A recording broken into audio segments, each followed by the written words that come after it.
Welcome back friend. आज मैं इस ड्रामा का तीसरा भाग समझाऊंगी। आप में से जिन्होंने पिछला एपिसोड नहीं देखा है वे आई बटन या प्लेलिस्ट से देख सकते हैं। तो चलिए शुरू करते हैं। एपिसोड की शुरुआत में दिखाया जाता है कि वो पागल महिला खुदकुशी करने जा रही थी। तभी अचानक शिमू उसे मार देती है और मन ही मन कहती है कि अगर ये आत्मा अपनी बुरी इच्छाओं के साथ मर जाती तो स्पिरिट बनने के बाद वो दुनिया में आकर लोगों को परेशान करती। इसके बाद वो देखती है कि आसपास के सभी लोग इस काम से हैरान हैं। यहाँ तक कि दुआनजू भी उसकी तरफ बड़ी हैरानी से देख रहा है। तभी वो एक्टिंग करना शुरू कर देती है। वो रोने का नाटक करते हुए कहती है, दरअसल वो जो बातें कह रही थी मेरे माता पिता के मरने से पहले मैंने भी यही बातें सुनी थी, इसलिए उसकी बातें सुनकर मैं बिल्कुल बर्दाश्त नहीं कर पाई और उसे मार दिया। दुआनजू तब उसके पास आकर कहता है, तुमने मेरा तरल क्यों लिया? शिमू तब उससे बहुत माफी मांगती है और उसे माफ करने के लिए कहती है। दुआनजू उसे कुछ नहीं कहता। वे वहाँ मौजूद लोगों को घर जाने के लिए कहते हैं। इसके बाद जब वे अपने महल लौटते हैं तो दुआनजू उससे पूछता है कि उसने आज ऐसा क्यों किया। शिमू उसे साफ बता देती है कि अगर मैं ऐसा नहीं करती तो मरने के बाद वो एक दुष्ट आत्मा बन जाती जो लोगों को परेशान करती। ये सुनकर दुआनजू उसकी बात पर विश्वास कर लेता है और बिना ज्यादा बात किए वो वहाँ से चला जाता है। कुछ ही देर बाद फेंग उसे एक बड़ी खबर देता है। वो बताता है कि उसे असली दुआनजू का पता चल गया है। उसके एक दोस्त की मुलाकात असली दुआनजू से दाइजू शहर में हुई थी। वो अब उसे उसकी तस्वीर दिखाता है और कहता है इस लड़के का नाम फेंग है। वो अब लियांग राज्य का एक पार्षद है। यह सुनकर वो बहुत खुश हो जाता है। अब हम उस लड़के को लियांग राज्य के राज दरबार में पार्षद के रूप में देखते हैं। यह लियांग राज्य का राजा है। वो अपने सभी दरबारियों से सलाह मांग रहा था। सुजू राज्य के साथ उनके सैनिक लंबे समय से लड़ रहे हैं। वहाँ अब भोजन का संकट है। उनके पास अब पर्याप्त भोजन नहीं है कि वे उन्हें भेज सकें। क्या वो उन्हें वापस आने के लिए कहेगा? इस विषय पर दरबार के कई लोग अलग अलग सलाह देते हैं। इसके बाद फेंग राजा से कहता है कि वे इस दिन के लिए 30 साल से इंतजार कर रहे हैं। अब हार मानना सही नहीं होगा। उन्हें भोजन की आपूर्ति से पहले वे चाहें तो दूसरी जगहों से भोजन इकट्ठा कर सकते हैं। राजा उससे पूछता है, तो इस सब की जिम्मेदारी कौन लेगा? तब फेंग इन सब चीजों की जिम्मेदारी लेता है। इन सब के अंत में मंत्री न जाने क्यों उस पर थोड़ा गुस्सा था और उससे कह रहा था, तुम दुआनजू के साथ बचपन से बड़े हुए हो, क्या तुम उसे मारना चाहते हो? ये कहकर वो वहाँ से चला जाता है और फेंग थोड़ा मुस्कुराता है। इधर दुआनजू और उसके सैनिक भी चिंतित थे क्योंकि भोजन का संकट पैदा हो गया है। ये भोजन ज्यादा दिन नहीं चलेगा। दुआन तब उन्हें एक अच्छी खबर देता है। दुश्मन पक्ष के लोग कुछ ही दिनों में भोजन लेकर उनकी सीमा पार करेंगे और इस मौके का फायदा उठाकर वे उन पर हमला करके वो भोजन छीन सकते हैं। हालांकि यह काम बहुत जोखिम भरा है, इसलिए मिस्टर वू बहुत ज्यादा सहमत नहीं हो रहे थे। इन चर्चाओं के बाद जब दुआनजू अपने कमरे में जाता है तो उसे महसूस होता है कि आसपास कोई है। दरअसल वहाँ शिमू बैठी थी। हालांकि वो उसे देख नहीं पाता। उसकी संवेदी शक्ति इतनी अधिक देखकर शिमू हैरान होकर सोच रही थी कि इंसान के रूप में उसकी 5 इंद्रियों की शक्ति बहुत अधिक है। अगर एक बार वो अपनी 5 इंद्रियों की शक्ति प्राप्त कर ले तो वो इस दुनिया को बहुत बेहतर तरीके से महसूस कर पाएगा। दुआनजू जब अपने कपड़े उतारकर नहाना शुरू करता है तो वो उसके शरीर पर कई घाव के निशान देखता है। यह देखकर वो सोच रही थी, इतने पुराने घाव के निशान उसके शरीर पर कैसे आए, और वो लगातार उसकी तरफ देख रही थी। तभी दुआनजू उसकी तरफ देखता है। उसे लगता है शायद उसने उसे देख लिया है, लेकिन असल में दुआनजू उसे देख नहीं पाता। वो बस आसपास की हर चीज महसूस कर रहा था। उसे लग रहा था कोई उसे देख रहा है। इसके बाद जब वो सोने जाता है तब भी उसे महसूस होता है कि आसपास कोई है, इसलिए वो घूम घूम कर देख रहा था। उसकी लोमड़ी जैसी इतनी संवेदनशीलता देखकर वो प्रभावित हो जाती है और कहती है, मेरे टेस्ट में तुम पास हो गए हो। तुम्हें ही मैं अपनी 5 इंद्रियां जागृत करने के लिए इस्तेमाल करूंगी। ये कहकर वो वहाँ से चली जाती है। लेकिन दुआनजू पूरी रात ठीक से सो नहीं पाता। अगली सुबह जब वो सबके साथ निकलने की तैयारी करता है तब भी उसे बार बार नींद आ रही थी, जिसे देखकर कमांडर वो उसका मजाक उड़ाते हैं। खैर, अब वो अपने सभी सैनिकों को लेकर अपना भोजन वापस पाने के लिए निकल जाता है। वे अपने विरोधी दल के आने का इंतजार कर रहे थे। जैसे ही विरोधी दल के लोग वहाँ से भोजन लेकर गुजर रहे थे तभी वो तीर की मदद से उन पर हमला कर देता है, जिसे देखकर हान को कुछ याद आता है और उसके सिर में बहुत दर्द शुरू हो जाता है। दुआन जब सभी को हमला करने के लिए कहता है, वे सभी मिलकर उस भोजन को वापस पाने के काम में लग जाते हैं। लेकिन तभी उन पर बहुत सारे सैनिक हमला कर देते हैं, जिसका उन्होंने पहले से अनुमान नहीं लगाया था, क्योंकि उन्होंने सोचा था कि सिर्फ इतने ही लोग आएंगे। लेकिन इतने सारे सैनिक कैसे आ गए वो बिल्कुल समझ नहीं पाता। उन पर हुए हमले के कारण कई लोग वहाँ मारे जाते हैं। ऐसे समय में आसमान में बहुत सारे पक्षी दिखाई देते हैं और उनके सामने एक भूतनी प्रकट होती है। लड़की कहती है, भूत के रूप में तुम्हारा काम में शामिल होना सही नहीं है, लेकिन तुम्हारे सैनिकों में से एक के साथ मेरा समझौता था कि मैं उन्हें बचाऊंगी, इसलिए बेहतर होगा कि तुम लियांग सैनिकों को छोड़ दो, वरना तुम्हारा बुरा हाल होगा। दुआनजू समझ जाता है कि ये शिमू है, इसलिए वो हंसकर कहता है, नाटक करना बंद करो। अब जब कोई उससे डरता नहीं है और दोबारा लड़ने आता है, तभी वो अपना असली जादू दिखाती है। अपनी शक्ति की मदद से वो वहाँ मौजूद सैनिकों को फ्रीज कर देती है, यहाँ तक कि उन पक्षियों से उन पर हमला करवाती है, जिसके कारण डर के मारे वे वहाँ से भाग जाते हैं। ये सब देखकर दुआनजू हैरान होकर जब उसकी तरफ देखता है तो देखता है कि आसपास की हर चीज रुक गई है, केवल वह और शिमू ही एक दूसरे से बात कर पा रहे हैं। वो अब शिमू से पूछता है कि तुम असल में कौन हो। तब शिमू अपना असली परिचय देते हुए कहती है, मैं जियो जियो नहीं हूँ, मैं शिमू हूँ। मैं रात में दुनिया में इंसानों को देखती हूँ और दिन के समय स्पिरिट्स की देखभाल करती हूँ। मैं स्पिरिटलैंड की संप्रभु यानी आत्माओं की रानी हूँ। ये सुनकर दुआनजू बिल्कुल भी डरता नहीं है, बल्कि वो तो ये सुनकर और भी ज्यादा उत्साहित हो जाता है। वो कहता है, इसका मतलब मैंने बड़ों से जो सुना था, पूर्वी सागर के बीच में फुसांग पेड़ के नीचे एमआई वाइट स्पिरिटलैंड, यह वाकई सच है। क्या तुम मुझे अपने स्पिरिटलैंड ले जाओगी? शिमू तब उससे कहती है, ये कभी संभव नहीं है, केवल तुम्हारी मृत्यु के बाद ही संभव है। और कान खोलकर सुन लो, मैं तुम्हारे आसपास इसलिए थी क्योंकि मैं तुम्हारे साथ एक डील करना चाहती हूँ। दुआनजू तब उससे कहता है, ठीक है, इस विषय पर हम घर जाकर बात करेंगे, यहाँ काम मैं निपटा लूँ, रात में मैं तुम्हारा इंतजार करूंगा। यह सुनकर शिमू उसे छोड़ देती है और वहाँ से चली जाती है। तब सभी फ्रीजिंग से बिल्कुल मुक्त हो जाते हैं, जिस कारण उन्हें बहुत अजीब लग रहा था, क्योंकि उनके दुश्मन भी वहाँ से चले गए थे। अब जब वे महल लौट रहे थे, रास्ते में दुआनजू बिना किसी कारण के हान को जेल में बंद करने का आदेश देता है और उसे जीवित रखने के लिए कहता है। तब तो हान बहुत हैरान हो जाता है और उसे वहाँ से ले जाया जाता है।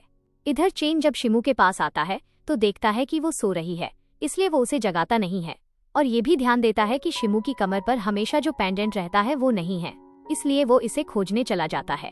उसके जाने के बाद वहाँ चांग आता है और शिमू के शरीर की जांच करके समझ जाता है कि यहाँ उसकी आत्मा नहीं है, सिर्फ शरीर है। तब वो कहने लगता है कि अगर मुझे इस शरीर का असली मालिक मिल जाए तो मैं शिमू को काबू कर पाऊंगा। यह कहकर वो वहाँ से चला जाता है। कुछ ही देर बाद शिमू की आत्मा उस शरीर में वापस आ जाती है। तब वो चेन को बुलाकर पूछती है, थोड़ी देर पहले क्या उसके कमरे में कोई आया था? चेन कहता है, नहीं तो। और वो अब शिमू के पास उस पेंडेंट को देखता है, जिसे देखकर वो हैरान होकर सोचने लगता है कि क्या थोड़ी देर पहले मैंने गलत देखा था। लेकिन वो तो नहीं जानता कि शिमू के शरीर के साथ जब आत्मा जुड़ी होती है तब ये पेंडेंट रहता है, और जब ये पेंडेंट नहीं रहता इसका मतलब उसकी आत्मा शरीर में नहीं है। इधर रात में जब दुआनजू घर लौटता है और अपने घाव पर पट्टी बांधकर कपड़े पहन रहा था, तब वहाँ शिमू आती है। वो अब उससे पूछती है उसका असली परिचय क्या है। यह कहकर वो उसका गला दबा देती है। तब वो कहता है, मैं दुआनजू हूँ, दुआन सुन रहा हूँ। यह सुनकर वो उसका गला और जोर से दबा देती है और उसे सच बताने के लिए कहती है। लेकिन उसके बाद भी दुआनजू वही बात कह रहा था और उससे कह रहा था उसे छोड़ दे, चूँकि वो समझ गया था शिमू बहुत ज्यादा शक्तिशाली है, वो चाहे तो भी उसके साथ लड़ नहीं पाएगा। इसलिए वो अब उससे माफी मांगता और कहता है कि उस पर दया करे और उसे छोड़ दे। शिमू तब उसे छोड़ देती है और कहती है, मैं तुम्हें नहीं मारूंगी क्योंकि मैं तुम्हारे साथ एक डील करना चाहती हूँ। वो उससे कहती है, तुम्हारी 5 इंद्रियों के बदले मैं तुम्हें 5 इच्छाएं दूंगी। तुम मुझे एक इंद्रिय शक्ति दोगे, उसके बदले मैं तुम्हें एक इच्छा पूरी करने का मौका दूंगी, और ये भी सिर्फ 10 दिनों के लिए। तब वो पूछता है, क्या इन 10 दिनों में मैं कुछ भी महसूस नहीं कर पाऊंगा? वो भी कहती है, हाँ, तुम ठीक कह रहे हो। तुम मुझे जो अनुभूति दोगे वो एक अनुभूति तुम और महसूस नहीं कर पाओगे, बाकी 4 अनुभूतियां तुम्हारे पास रहेंगी और 10 दिन बाद वो तुम्हें फिर से लौटा दी जाएगी। और इसके बदले मैं तुम्हें जो इच्छाएं दूंगी उनकी भी सीमाएं हैं। तुम चाहो तो जो मर्जी नहीं मांग सकते, लेकिन हाँ, तुम अपनी सबसे प्रभावी एक इच्छा मांग सकते हो। युद्ध के मैदान में मैं तुम्हारी जगह भी लड़कर तुम्हें जिता सकती हूँ। तभी वो हंसता है और कहता है, मुझे बहुत दया आ रही है तुम पर, क्योंकि मेरी चाहने लायक कोई इच्छा ही नहीं है। ये सुनकर वो गुस्से में उसे हवा में उड़ाती है और इसके बाद उसे बिस्तर पर गिराकर उसके सीने के ऊपर चढ़ जाती है। मतलब उसके सीने के ऊपर अब एक भूतनी बैठी है। इसके बाद वो उसे थ्रेड देकर कहती है, ना करने का कोई मौका नहीं है तुम्हारे पास। दुआनजू अब उसे उसके ऊपर से हटने के लिए कहता है, क्योंकि वो बहुत भारी है और उसका शरीर बहुत ठंडा है। उनकी इन बातों के बीच वहाँ कैप्टन आ जाता है और उन दोनों को इस तरह देख लेता है। दुआनजू तो शर्मिंदा हो जाता है और शिमू जानबूझकर उसके ऊपर और ज्यादा चढ़कर बैठ जाती है। तब कैप्टन तेजी से वहाँ से बाहर निकल जाता है और उसकी मुलाकात मेंग से होती है, जो दुआनजू के लिए खाना लेकर जा रहा था। वो उनके कमरे में न जा सके, इसलिए वो मेंग से खाना छीनकर खा लेती है और उसे जाने से रोकती है। तब तो मेंग बहुत गुस्सा हो जाता है और वहाँ से गुस्से में चला जाता है। इधर शिमू अब दरवाजा लॉक कर देती है और उसके सीने के ऊपर से उतरकर बैठ जाती है। दुआनजू अब उससे बात करके जान पाता है कि शिमू 300 साल से इस दिन का इंतजार कर रही थी, लेकिन दुआनजू कहता है उसके मन में ऐसी कोई इच्छा ही नहीं है जो वो उससे मांगेगा। शिमू तब हैरान होकर कहती है, मैं भूत के रूप में 100 साल से इंसानों के बीच हूँ। तुम पहले इंसान हो जिसके मन में कोई इच्छा नहीं है, इसलिए ये मत सोचो कि मैं तुम्हें छोड़ दूंगी। तुम जो लड़ाइयाँ लड़ रहे हो, हर युद्ध में तुम तो बच नहीं जाओगे, मुझे तुम्हारी जरूरत पड़ेगी ही। दुआनजू अब उससे पूछता है उसका असली रूप कैसा है।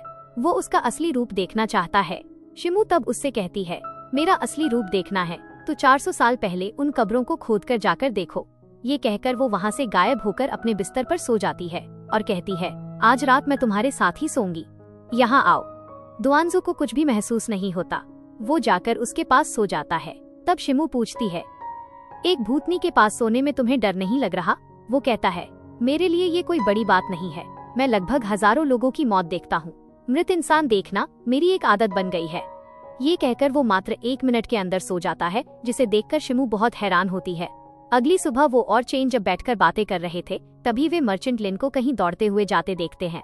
तब वे भी उसका पीछा करते हुए बॉर्डर गेट पर पहुंच जाते हैं और देखते हैं कि शुयानो राज्य का वह सेनापति अपने बहुत सारे सैनिकों के साथ आया है। साथ ही उसने उनके लियांग राज्य के लगभग 23 लोगों को पकड़ लिया है, जिसमें ज्यादातर मर्चेंट लिन के रिश्तेदार थे। वो अब उन्हें युद्ध विराम देने के लिए धमकी देता है, लेकिन इसके बाद भी वे उसकी बात नहीं मानते। यहाँ तक कि जिनमें से एक ने उन्हें हिम्मत दी और कहा कि वे वर्षों से इसका इंतजार कर रहे थे। उसने कहा कि उसे अपना हौसला नहीं खोना चाहिए। उन्होंने अपनी जान दे दी, फिर भी उन्होंने आत्मसमर्पण नहीं किया। अपनी आंखों के सामने इतने सारे महत्वपूर्ण लोगों को मरते देख वे सभी बहुत दुखी हुए। अब सुआंझू राज्य के जनरल ने हंसते हुए उनसे कहा, क्या इन 23 लोगों का युद्ध के लिए मरना वास्तव में सार्थक था? फिर उसने कहा, हम जल्द ही युद्ध के मैदान में उतरेंगे, तब वे निश्चित रूप से इसका बदला लेंगे। यह सुनकर वो फिर से हंसते हुए सैनिकों के साथ वहां से चला गया और व्यापारी लिन अपने सभी प्रियजनों को खोकर रो पड़ा। ये देखकर दुआनजू और आसपास के सभी लोग बहुत दुखी हुए। मिस्टर लिन शोक में लगभग 2 दिनों से कुछ नहीं खाया था। दुआनजू तब उससे मिलने आया और उसे सांत्वना दी। उसने कहा कि वो उन दुश्मनों को निश्चित रूप से हरा देगा और इन सब का बदला लेगा, लेकिन मुझे आपकी मदद की जरूरत है। अब वह उससे व्यक्तिगत रूप से बात करता है और बताता है कि उसने सुना है कि शुयानो शहर से एक जासूस यहाँ भेजा गया था और वह जासूस खुद नहीं जानता कि वह जासूस है, क्योंकि उसने अपनी याददाश्त खो दी है। लेकिन इसे साबित करने के लिए उसे कैप्टन लिन की मदद की जरूरत है। इस समय वो केवल उसी पर भरोसा कर सकता है। तब कैप्टन लिन ने उसकी मदद करने के लिए सहमति व्यक्त की। अब उनके कहने के अनुसार अगले दिन लड़ाई का आयोजन किया गया। हान को बुलाया गया क्योंकि उसे हान पर शक था। हान को एक के बाद एक सैनिकों से लड़ने दिया गया, लेकिन वह सभी को हरा रहा था। लड़ाई में उसकी इतनी कुशलता देखकर आसपास के सभी लोग बहुत हैरान थे। शिमू भी वहां आकर बैठ गया और इन सब का आनंद ले रहा था। कैप्टन लिन ने अब उससे कहा, सिर्फ यह लड़ाई पर्याप्त नहीं है, उसकी राज्य की विशेष युद्ध कौशल को साबित करने के लिए उसकी आंखें बांधनी होंगी। तब हान को एक काली पट्टी दी गई और उसे अपनी आंखें बांधने के लिए कहा गया। इस काली पट्टी को देखकर उसे कुछ याद आया, जैसे कि उसने पहले भी इस तरह लड़ाई की हो। अब उसने वो काली पट्टी अपनी आंखों पर बांध ली और बहुत कुशलता से आंखें बांधकर भी उसने सैनिकों को हरा दिया। ये देखकर तो आसपास के सभी लोग और भी चकित रह गए। अब दुआनू खड़ा होकर कहने लगा, उनके बीच शुओंजू राज्य का एक जासूस है और उसके पास लड़ने की एक विशेष क्षमता है। आज का आयोजन मुख्य रूप से उसे पकड़ने के लिए किया गया था। यह सुनकर आसपास के सभी लोग चर्चा करने लगे। तो क्या वो जासूस हान है? दुआनजू ने फिर कहा, आज मैंने उस जासूस को ढूंढ लिया है और वो कोई और नहीं बल्कि व्यापारी लिन है। ये सुनकर तो व्यापारी लिन हैरान रह गया और गुस्से से उसने कहा, तुम मुझे फंसाने की कोशिश कर रहे हो। दुआन अब उसे उसके असली नाम से पुकारता है। वो उससे कहता है, मैंने आपको पहचान लिया है क्योंकि आप असली लिन नहीं हैं। मिस्टर लिन को आपने छुपा रखा है, आप मास्टर फन हैं। यह कहते ही उसने दुआनजू पर हमला कर दिया और उसकी गर्दन पर चाकू रख दिया। ये सब देखकर शिमू बहुत आनंदित हुआ। इसके बाद शिमू और चेंग ने मिलकर असली मिस्टर लिन को बाहर निकाला, जिसे इस नकली लिन ने बंदी बना रखा था। चेंग एक दिन मिस्टर लिन का पीछा करते हुए एक पेड़ के कोटर में पहुंचकर असली लिन को ढूंढ पाया था। ये सब जानने के बाद तो आसपास के सभी लोग बहुत हैरान रह गए। वे उस पर हमला करना चाहते थे, लेकिन दुआनजू उसके कब्जे में था। इसलिए उसने जुआनजू की गर्दन पर चाकू रखकर उसे लेकर वहाँ से भागना शुरू कर दिया। और जाते समय वो और शिमू एक दूसरे को देखकर मुस्कुरा रहे थे। मास्टर 15 अब उसे अपने साथ लेकर चोंग राज्य के शिविर में चला गया। उसे वहाँ बांध दिया गया। थोड़ी देर बाद शिमू उससे मिलने आया और उससे कहा, अब यहाँ से बच निकलना इतना आसान नहीं है, क्या अब तुम अपनी इच्छा मांगोगे? दुआनजू ने कहा, आधा हिस्सा देखकर तुम सोच रहे हो कि मैं असहाय हो गया हूँ। मुझे इसकी कोई जरूरत नहीं है। शिमू ने उसे एक बार फिर सोचने के लिए कहा, लेकिन दुआनजू को खुद पर आत्मविश्वास था। अगली सुबह जब हान और कमांडर ऊ उसे बचाने के लिए जाने लगे, तो कैप्टन ने आकर उन्हें बताया कि दुआनजू ने उन्हें जाने से मना किया है, क्योंकि उसकी एक नई योजना है। यह सुनकर वे हैरान रह गए। उस रात मास्टर 15 को दिखाया गया। उसने अब मिस्टर लिन का नकली मुखौटा उतार दिया और एक और मुखौटा पहन लिया, क्योंकि उसका चेहरा यहाँ पूरी तरह से नहीं दिखाया गया था। इसके बाद वो दुआनजू के पास गया और उसे बहुत मारा। हम यहाँ जानते हैं कि मास्टर 15 वहाँ भेष बदल कर था, क्योंकि उसे दुआनजू की असली पहचान पर संदेह था और साथ ही उसे हान के बारे में भी पता था।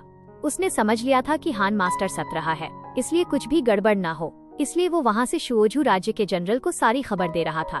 ये सुनकर जब मास्टर 15 जा रहा था, तो दुंजू ने उसे पीछे से कहा, उसने पूरी जिंदगी सिर्फ दूसरों का चेहरा लेकर लोगों को धोखा दिया। हमेशा उसने सिर्फ दूसरों के लिए काम किया, लेकिन क्या उसने कभी एक पल के लिए खुद के लिए जिया? क्या उसने कभी उन असहाय लोगों के प्रति दया महसूस की? वो वास्तव में जीवन भर दूसरों के हाथों की कठपुतली बना रहेगा। ये सुनकर वो वहाँ से चला गया। इसके बाद शिमू उसके पास आया। उसकी गर्दन की जंजीर पकड़कर कहा, अभी भी सोच लो, इच्छा मांगो, नहीं तो तुम यहीं मर जाओगे। दोयानु ने उसे कहा, तो एक जादू देखो। ये कहकर उसने अपने हाथ में पकड़े एक चाकू से अपने बंधन खोल दिए। शिमू ने उसे कहा, मैं भी देखूंगा कि तुम कब तक इच्छा मांगे बिना रह सकते हो। दुआन अब वहाँ से निकल गया और एक सैनिक की वर्दी पहन ली। उस शिविर में शुजू राज्य के जनरल और उनके सैनिक बहुत खुशी मना रहे थे, क्योंकि कल वे 2 लाख सैनिकों के साथ हमला करने जाएंगे। वे निश्चित थे कि वे जीतेंगे, इसलिए उन्होंने बहुत शराब पी और वहीं सो गए। थोड़ी देर बाद दुआनजू चुपके से एक एक करके सभी पर हमला करने लगा। चूँकि उसने भी उसी सैनिक की वर्दी पहनी थी और उनके बीच घुल मिल गया था, इसलिए वहाँ मौजूद सैनिकों को अपना दुश्मन नहीं मिल रहा था। वो चिल्लाकर उन्हें इधर उधर जाने के लिए कह रहा था, तब वे भी उसका अनुसरण कर रहे थे। ऊपर से शिमू ये सब देख रहा था और आनंद ले रहा था। दुआनजू अब वहाँ रखे घोड़ों के अस्तबल में गया और एक घोड़े की गाड़ी में आग लगाकर उसे चारों ओर शिविर में घुमाने लगा, जिससे सैनिकों के पूरे शिविर में आग लग गई। इसके बाद उसने उनके शिविर में जमा सभी बमों को फोड़ दिया। इससे पूरा शिविर आग की लपटों में जलकर खाक हो गया। उसने अकेले ही सब कुछ जलाकर राख कर दिया। इसके बाद वो बाहर निकल गया। इधर शुजू के जनरल लड़ाई के लिए तैयार हो रहे थे। तभी एक सैनिक आकर बताया कि उनके पूरे शिविर को किसी ने जला दिया है। जब वह वहां पहुंचा, तभी पीछे से दुआनजू ने उसकी गर्दन पर तलवार चला दी। इसके बाद उसने उसका पूरा सिर काटकर अलग कर दिया। जब वहां सैनिक आए तो उनसे लड़ते हुए वो घोड़े पर और उस आदमी का सिर लेकर वहां से भाग गया। मास्टर 15 जब यहाँ आकर ये सब देखा तो वो बहुत डर गया। जब शिमू चारों ओर देख रहा था और अकेले उसने इतना कुछ कर दिया था, ये देखकर वो बहुत प्रभावित हुआ। इधर दुआनजू जब घोड़े पर जा रहा था, तब उसने उसे वहां फेंक दिया और उससे पूछा कि वो वास्तव में कौन है, उसकी असली पहचान क्या है। तब दुआनजू ने उसे कहा, तुमने सोचा था कि हान शायद मास्टर 17 है, लेकिन तुम गलत थे, क्योंकि असली 17 मैं हूँ। मास्टर फा उसका सीनियर था। वे दोनों एक ही जगह पले बढ़े थे, लेकिन जब उसे उच्च पद दिया जाना था, तब 15 ने उससे वो पद छीन लिया। अब वो उसे पहचान गया और उन दोनों के बीच लड़ाई शुरू हो गई। शिमू यहाँ भी दूर से उन दोनों की लड़ाई देख रहा था, क्योंकि वे दोनों एक ही जगह पले बढ़े थे और एक साथ लड़ने का अभ्यास किया था, इसलिए वे दोनों एक दूसरे के अच्छे प्रतिद्वंद्वी थे। कोई किसी को नहीं हरा पा रहा था। दुआनजू बोला, मैंने कभी उन्हें धोखा नहीं दिया, क्योंकि मैंने कभी उन पर विश्वास ही नहीं किया। लड़ाई के एक चरण में दुआनजू ज्यादा घायल हो गया। हम मास्टर 17 का चेहरा भी देखते हैं। 17 अब उसके पेट में चाकू घोंपकर कहता है, तुम्हारे जैसे लड़के जो अपने सहपाठियों पर विश्वास नहीं करते, उन्हें जीने का कोई अधिकार नहीं है। लेकिन दुआनजू तब हंसकर बोला, तुमने अंत में यही गलती की। ये कहकर उसने अपने पेट में लगे चाकू से उसका गला काट दिया और उसे वहीं मार डाला। शिमू हालांकि बच गया था, लेकिन उसकी हालत बहुत ज्यादा खराब हो गई थी। अगर अभी उसका इलाज नहीं किया गया तो वो वहीं मर जाएगा। इतनी गंभीर हालत में भी उसने हार नहीं मानी। यह देखकर शिमू उसके पास आया। वो उसे जगाने की कोशिश करने लगा। तब दुआनू ने उसे कहा, मेरी इच्छा है कि मैं तीनों परिवारों के सदस्यों को मार डालूं, लेकिन उनमें एक बहुत छोटा बच्चा था, इसलिए मैं उसे मार नहीं सका। इसलिए मैंने उस बच्चे के चेहरे पर सिर्फ एक कट का निशान बना दिया। इसके बाद मैं सिर्फ आजाद होने की इच्छा लेकर पूरी दुनिया घूमता रहा और अब तक मैंने बहुत से लोगों को मारा है। ये सब कह रहा था और चलते चलते आगे बढ़ रहा था। एक समय पर वो और चल नहीं सका। उसने अब शिमू से कहा, मैं शायद मर जाऊंगा, तुम्हारी इच्छा शायद पूरी नहीं होगी, इसलिए अब क्या हमारा सौदा संभव है? मेरी इच्छा है कि तुम मेरे अंदर से 5 इंद्रियां ले लो, लेकिन मुझे जीवित रखो। ऐसे कठिन समय में शिमू हालांकि ये लेना नहीं चाहता था, लेकिन फिर भी वो राजी हो गया। अब वे दोनों वहां बैठ गए और उनके सौदे के अनुसार शिमू ने अपने अंदर मौजूद उस मोती को पूरी तरह से भर दिया। वे दोनों एक ही बात कह रहे थे, तुम्हारी इंद्रियां मेरी हैं और मेरी इंद्रियां तुम्हें दी। इसके कारण चारों ओर एक जादुई अवरोध उत्पन्न हुआ और उनका सौदा पूरा हो गया। दूसरी ओर दुआनजू के सैनिकों ने इस अवसर का लाभ उठाकर अपनी योजना के अनुसार चोंग राज्य में प्रवेश किया और वहां मौजूद सभी को मार डाला और चोंग राज्य पर भी विजय प्राप्त कर ली। शिमू अब दुआनजू को पकड़कर अपने साथ घर ले जा रहा था। रास्ते में दुआनजू उसे बता रहा था, मेरी असली पहचान दुआनजू है, मैं ही राजकुमार दुआनजू हूँ। मेरे पिता वास्तव में एक प्रसिद्ध विद्वान थे। बचपन में मुझसे कुछ लोगों ने भीख मांगी थी, तब मुझे बचपन में चोंग राज्य में भेजने के लिए कहा गया था, लेकिन मेरे पिता इतने राजी नहीं हुए, इसलिए उन्होंने एक और लड़के को दुआनशु बनाकर चोंग राज्य भेज दिया। इसके बाद एक दिन डाकुओं ने आकर उस दुआनशु को मार डाला, लेकिन मुझे एक जगह छुपा कर रखा गया था, लेकिन फिर भी मैं बच नहीं सका। वे मुझे चोंग राज्य ले गए और वहाँ एक मास्टर से मुझे ट्रेनिंग लेनी पड़ी, लेकिन वो ट्रेनिंग इतनी भयानक और इतनी कठिन थी कि उसने मुझे राक्षस बना दिया। लेकिन मैं सच्चा दुआनशु हूँ, जिसका जन्म नंदुर शहर में हुआ था। तब शिमू उसे अपनी जादुई छड़ी से घर ले जा रहा था। उस समय दुआनू उसे धीरे धीरे कह रहा था, नया साल मुबारक हो, यह नया साल तुम्हारे जीवन में सुख लाए, तुम्हारी सभी इच्छाएं पूरी हो। यह सुनकर उसे बहुत अच्छा लगा और उसने भी दुआनशु के लिए लंबी आयु की कामना की। जाते समय वो मन ही मन कह रहा था, इंसानों की दुनिया में तुम वास्तव में बहुत मजबूत और खास हो, इसीलिए शायद मेरी 5 इंद्रियों के लिए तुम्हें चुना गया है। तुम वास्तव में मेरे लिए एकदम सही हो। वो ये सब सोच रहा था और वापस जा रहा था। और यहीं आज का एपिसोड समाप्त हो जाता है। तो दर्शकों, आज का ये भाग आपको कैसा लगा जरूर बताएं, और अगर ये भाग पसंद आया हो तो कमेंट में बताएं।